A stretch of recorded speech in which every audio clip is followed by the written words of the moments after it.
Education hub with Nitish में आप लोगों का स्वागत है। आज हम आप लोग के बीच लेकर आए हैं सिविल कोर्ट क्लर्क मेंस, दरोगा, बीपीएससी, यूपीएससी, यूपीपीसीएस और जितने भी एग्ज़ाम में जीके जीएस का क्वेश्चन पूछा जाता है उसके संबंधित हिस्ट्री का वीडियो जो है लूसेंट ऑब्जेक्टिव से है। हमने आप लोग को बताया है कि हम आप लोग को लूसेंट ऑब्जेक्टिव का पूरा लाइन बाय लाइन कवर कराएंगे। ये जो वीडियो है हमारा 10वां वीडियो है, गुप्त उत्तर काल वर्धन वंश 647 ईस्वी तक है। इसके बाद जो है प्राचीन भारत खत्म हो जाएगा। उसके बाद हम लोग मध्यकालीन भारत की ओर चलेंगे। चलिए हम शुरू करते हैं। थानेश्वर में वर्धन वंश पुष्यवृद्धि वंश की स्थापना किसने की थी? तब पुष्यभूति वर्धन ने। अब यह राज और राजधानी है। वर्धन की राजधानी थानेश्वर, मौखरी की राजधानी कन्नौज, बाकाटक की राजधानी पुरिका, मैत्रक की राजधानी वल्लभी।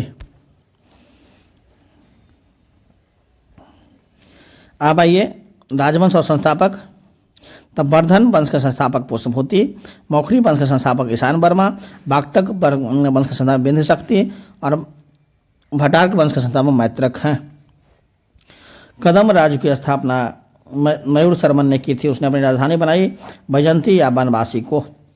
निम्नलिखित में से वो अंतिम बौद्ध राजा कौन था जो संस्कृत का महान विद्वान और लेखक था? तो वो थे हर्षवर्धन। हर्षचरित किसके द्वारा लिखी गई? बाणभट्ट के द्वारा। ये बीपीएससी का प्रीवियस ईयर क्वेश्चन है। हर्षवर्धन के समय कौन सी चीनी तीर्थयात्री भारत आया था? तो ह्वेनसांग आया था। ये भी बीपीएससी 2015 में क्वेश्चन पूछा गया, यूपीपीसीएस में पूछा गया है, रेलवे और एसएससी में पूछा गया है। चालुक्य राजा पुलकेशिन द्वितीय को किसने पराजित किया था? तो नरसिंह वर्मन प्रथम ने। किस व्यक्ति को द्वितीय अशोक कहा जाता है? हर्षवर्धन को। बाणभट्ट किस सम्राट के राजदरबारी कवि थे? हर्षवर्धन के। हर्ष एवं पुलकेशिन द्वितीय के मध्य हुए संघर्ष की जानकारी कहाँ से मिलती है? ऐहोल अभिलेख से। प्रतापशील हुन हरिण केसरी महाराजाधिराज नामक उपाधि इनमें में से किसकी थी? तो प्रभाकर वर्धन से। सम्राट हर्ष ने अपनी राजधानी थानेश्वर से कहाँ स्थानांतरित की थी? कन्नौज।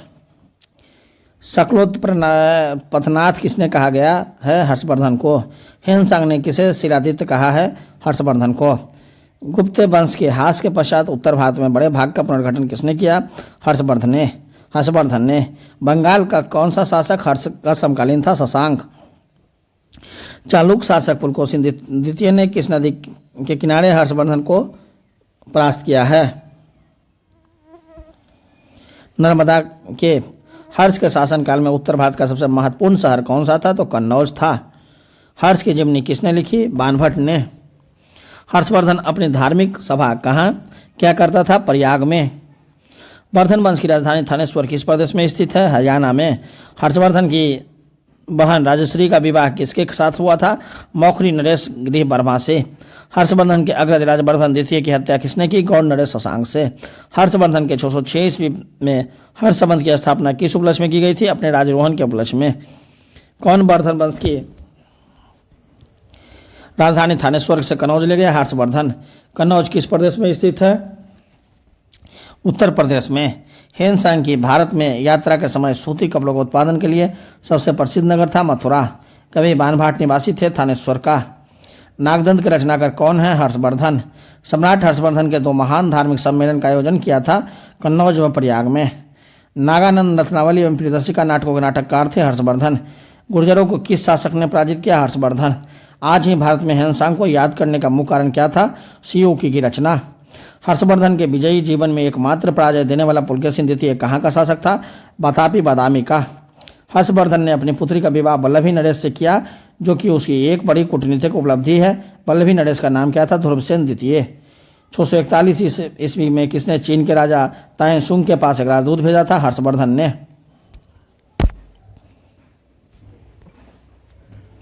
हर्षवर्धन के भारतीय मिशन के जवाब में चीनी सम्राट ताई सुंग ने 3 चीनी मिशन हर्षवर्धन के दरबार में भेजे। इसमें एक मिशन हर्षवर्धन के मरणोपरांत पहुंचा। अंतिम मिशन में शामिल उस चीनी राजदूत का क्या नाम है जिसने हर्ष की मृत्यु के तुरंत बाद जो घटनाक्रम घटित हुआ उसका विस्तार वर्णन किया है? वांग हुएन सेन ने। किस चीनी यात्री को वर्तमान शाक मुनि के एवं यात्रियों के राजकुमार कहा जाता है? ह्वेनसांग को। ह्वेनसांग भारत में लगभग कितने साल रहा था? 14। ह्वेनसांग के सम्मानार्थ में एवं महायान धर्म के प्रचारार्थ हर्षवर्धन ने कहा महासभा का आयोजन 643 ईस्वी में करवाया? कन्नौज। कुंभ मेला को प्रारंभ करने का श्रेय किसे दिया जाता है? हर्षवर्धन को। नर्मदा नदी पर सम्राट हर्ष की दक्षिणावर्ती अग्रगमन को रोका था? पुलकेशिन द्वितीय ने। निम्नलिखित में से किसे नालंदा विश्वविद्यालय को 100 ग्रामों की आय दान स्वरूप दिए गए थे? हर्षवर्धन को। हर्षवर्धन कादम्बरी बाणभट्ट लिखे थे। नीति शतक श्रृंगार शतक भर्तृहरि लिखते थे। नीति शतक श्रृंगार शतक भक्ति शतक भर्तृहरि लिखे थे। सूर शतक मयूर लिखा था। प्रियदर्शी का रत्नावली नागनंद हर्षवर्धन लिखे थे। निम्नलिखित में से कौन हर्षवर्धन के दरबार में संबंध नहीं था? कालिदास। हर्षवर्धन ने किसी नवीन शासक प्रणाली का जन्म नहीं दिया? हर्षवर्धन के शासन प्रणाली में कुछ संशोधनों के साथ अपनाया। इसमें जो है कौन सही है और कौन गलत है? तो ये जो है 47 नंबर क्वेश्चन है। 47 का ए और दोनों सही, आर्य की सही व्याख्या करता है। कौन सही सुमिलित है? तो अवंती हर्षवर्धन का प्रधानमंत्री था, सही है। सिंहनाद महासेनापति था, सही है। कुंतल सेनापति अशोक सेना था, ये भी सही है। उपयुक्त सभी कथन इसमें सही है। किसका कथन है कि भारत के लोग गर्म मिजाज के हैं, उन्हें जल्दी गुस्सा है परंतु ईमानदार होते हैं, भारतीय स्वच्छता प्रेमी है? हेनसांग। घटी यंत्र तुला यंत्र का प्रयोग होता था खेत की सिंचाई के लिए। निम्नलिखित में से कौन सा वाक्यांश हर्ष उत्तर काल के स्रोतों में सामान्यतः हुंडी के प्रकृति स्वरूप की परिभाषित करता है? विनिमय पत्र।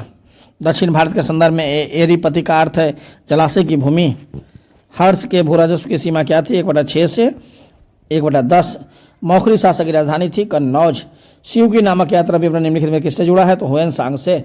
ये था मेरा प्राचीन भारत का लास्ट वीडियो। इसके बाद जो है हम आप लोग के बीच में प्राचीन भारत का विविध लेकर आएंगे। उसके बाद आपको एक साथ मध्यकालीन भारत और पॉलिटिकल साइंस शुरू किया जाएगा, क्योंकि 10 वीडियो के बाद हमने कहा था कि पॉलिटिकल साइंस को शुरू कर देंगे। फिर पॉलिटिकल साइंस के 10 वीडियो के बाद आपको हम जो इकोनॉमिक्स या ज्योग्राफी कोई एक सब शुरू करेंगे, ताकि जल्द से जल्द आप लोग को बीच हमारा सभी लूस एंड ऑब्जेक्टिव का खत्म हो जाए। और हम एक तरफ से दरोगा का प्रीवियस लेकर चल रहे हैं। दरोगा का जिस दिन प्रीवियस खत्म हो जाएगा हम बीपीएससी का प्रीवियस शुरू कर देंगे। बीपीएससी प्रीवियस खत्म होने के बाद यूपीपीसीएस का प्रीवियस शुरू करेंगे।